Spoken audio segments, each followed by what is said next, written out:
Hello বন্ধুরা, good morning. তো বন্ধুরা, আজকে সকালটা শুরুই করলাম তারাপীঠে একটা খুব সুন্দর কাকুর দোকানে মাটির ভাঁড়ের চা খেয়ে। সত্যি কথা বলতে চাটা জাস্ট অসাধারণ হয়েছিল, তাই মুডটা ফ্রেশ হয়ে গেছে। তো এখন আমরা 2 থেকে 3 জায়গায় ঘুরতে যাব। তো প্রথম ডেস্টিনেশন হচ্ছে কি তারাপীঠের ভারত সেবা আশ্রম। তো সেখানে প্রথমে যাব, সেখানটা খুব ভালো প্রথমে দেখাবো। তো এখন চলে এসেছি, দেখতেই পাচ্ছ। তো এই জায়গাটা সত্যি বলতে আমার পার্সোনালভাবে খুব ভালো লেগেছে, তোমাদের হয়তো খুব ভালো লাগতে পারে। তো তোমার দেখাচ্ছি, তোমরা দেখো কীরকম লাগলো কি না, কমেন্টে জানিও। তো এখন আমরা ভারত সেবাশ্রম প্রবেশ করেছি, আর ওয়েদারে জাস্ট মানে ওয়াও ছিল। চারিপাশে গাছপালা ছিল, আর ওয়েদারটাও মেঘলা মেঘলা করেছিল। তো খুবই সুন্দর দেখতে লাগছিল। তোমাদের গোটাটা ঘুরিয়ে ঘুরে দেখাবো, তোমরা শেষ অবধি দেখতে থাকো ভিডিওটা। তোমাদের সত্যি কথা বলতে গেলে খুব ভালো লাগবে। হয়তো যদি কেউ ঠাকুর দেবতার ভিডিও দেখতে পছন্দ করে তাহলে তো খুবই ভালো লাগবে, যেরকম আমার পার্সোনালভাবে খুব ভালো লেগেছে। সত্যি কথা বলতে গেলে আমার এই সকল জায়গায় ঘুরতে খুবই ভালো লাগে, যেখানে তোমার মন্দির থাকে, খুব শান্ত একটা নিরিবিলি একটা পরিবেশ থাকে, প্রাকৃতিকময় একটা পরিবেশ থাকে, চারিদিকে তোমার গাছপালা থাকে। আমার প্রচণ্ড পরিমাণে ভালো লাগে। আমার বাড়িতে আমি অনেক গাছ টাছ লাগিয়েছি, তোমরা যদি ভিডিও দেখে থাকলে বুঝতে পারবে। তো আমার বাড়িতে অনেক গাছটাই আছে। আর শান্তশিষ্ট পরিবেশ আমার খুবই ভালো লাগে। ওই ভিড় ভাড়টা আমার খুব একটা ভালো লাগে না, যেখানে কোলাহল হয়, একদমই ভালো লাগে না আমার। বোলপুরে দেখবে, বোলপুর খুব একটা শান্তপ্রিয় এলাকা, তো আমার খুব ভালো লাগে বোলপুর জায়গাটা। তো আমি মাঝের মধ্যেই বোলপুর বেড়াতে যাই, খুব ভালো লাগে জিনিসগুলো। আর আজকে আমি যেই মন্দিরটা এসেছি, সত্যি কথা বলতে আমার পার্সোনালি খুব ভালো লেগেছে, তোমাদেরও দেখাবো, তোমাদের খুব ভালো লাগবে। তো এখন আমরা আরতি যেখানে হচ্ছে সেখানে যাচ্ছি। তোমরা দেখতে থাকো ভিডিওটা কীরকম লাগলো কি না। আর সব তো আমি তোমাদের ভালো করে দেখাবোই, তোমরা দেখো।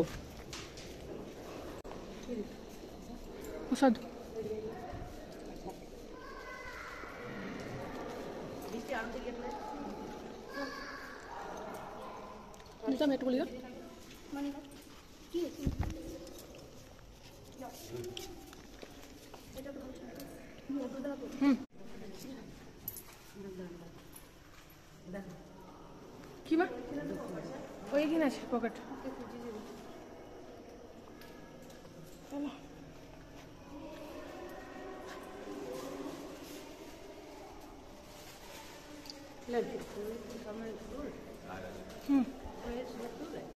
তো ওপরে যে সকল মন্দিরগুলো ছিল সেই সকল মন্দিরগুলো তোমার ভালো করে দেখাচ্ছি।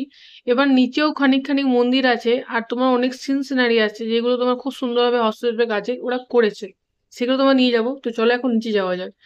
তো নিচের গোটা পরিবেশটা সত্যি কথা বলতে খুব সুন্দর লাগছিল। তোমরা এক একটা করে তোমাদেরকে মূর্তিগুলো দেখাচ্ছি, নিচে প্রতিটার নামও লেখা আছে, তোমরা দেখলেই বুঝতে পারবে। তো আমার খুব ভালো লেগেছে জায়গাগুলো, সত্যি খুব সুন্দর জায়গাগুলো। তোমরা যদি এক এক করে দেখতে থাকো তাহলে তোমার মনে হয় 1 থেকে 2 ঘন্টা লাগবে দেখতে, কারণ না এত সুন্দরভাবে নিখুঁতভাবে কাজগুলো করেছে। আর প্রত্যেকটা মন্দিরে তোমার প্রত্যেকটা মূর্তির নিচে তোমার নাম লেখা ছিল, খুবই সুন্দর লাগছিল। আমি তো মানে ওইটাতে এখানে তোমার মনে হয় 1/2 ঘন্টা মতন ছিলাম। তো ভিডিওটা অনেক ফাস্ট দেখাচ্ছি, কারণ না অনেক তাহলে বড় হয়ে যাবে সেজন্য। আর এখন তোমার সকলেই কিরকম হয়, মানে 2 থেকে 3 মিনিটের বেশি যদি কোনো ভিডিও হয়ে যায় তাহলে সে এখন মানে স্কিপ করে চলে যায়। সেই জন্য আমি 2 থেকে 3 মিনিটের মধ্যে দেখানোর চেষ্টা করি সে সকল ভিডিওগুলো, যে তোমার দেখতে ভালো লাগে আর তোমরা সব জায়গাগুলো দেখেও নিতে পারো। বাস এইটুকুই। তোমরা যদি ঘুরতে না গিয়েছো এইসব জায়গায় তাহলে তোমরা দেখে নাও আমার ভিডিওর সাহায্যে। আর আমি এই সকল জায়গায় ঘুরতে গিয়ে তোমাদের দেখানোর চেষ্টা করবো ভালো করে। জাস্ট এইটুকুই, তোমরা দেখো, তোমাদের খুব ভালো লাগবে। তোমরাই দেখো কি সুন্দর লাগছে মূর্তিগুলো, মানে হাতের কাজগুলো just অসাধারণ করেছে। আর সত্যি এইখানটাতে মন ভরে যাচ্ছে, মানে যেতে ইচ্ছা করছিল না।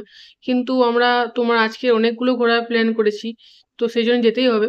তো প্রথমে তো এখানে গেলাম, তারপর এরপরে আমরা তোমার যাচ্ছি এখন বীরচন্দ্রপুর। তো বীরচন্দ্রপুরে আমি আগে 2বার গিয়েছি। তো বীরচন্দ্রপুরে আমার অনেক অনেক জায়গা খুব ভালো লাগে। তো তার মধ্যে আজকে কিছু কিছু জায়গায় তোমার যাবো, সেগুলো তোমাদেরকে এরপর নেক্সট ভিডিও তোমার দেখাবো, কারণ একটা ভিডিও দেখালে অনেক বড় হয়ে যাবে। তো সেই কারণে আজকের ভিডিওটা এখানে তোমার সমাপ্ত করে দেবো। তারপর এরপরে যখন আমি বীরচন্দ্রপুর যাবো সেগুলো তোমায় দেখাবো। তো এবার তোমাদের আমি একটা গাছ দেখাচ্ছি, দেখতে পাচ্ছি এই গাছটা কেউ কিছু নাম জানলে বা ফুলটার নাম জানলে আমার কমেন্টে জানিও। তো এখন আমরা বীরচন্দ্রপুর থেকে যাচ্ছি। দেখা হচ্ছে অন্য কোনো ভিডিওতে। সবাই ভালো থাকবেন, সুস্থ থাকবেন, টাটা।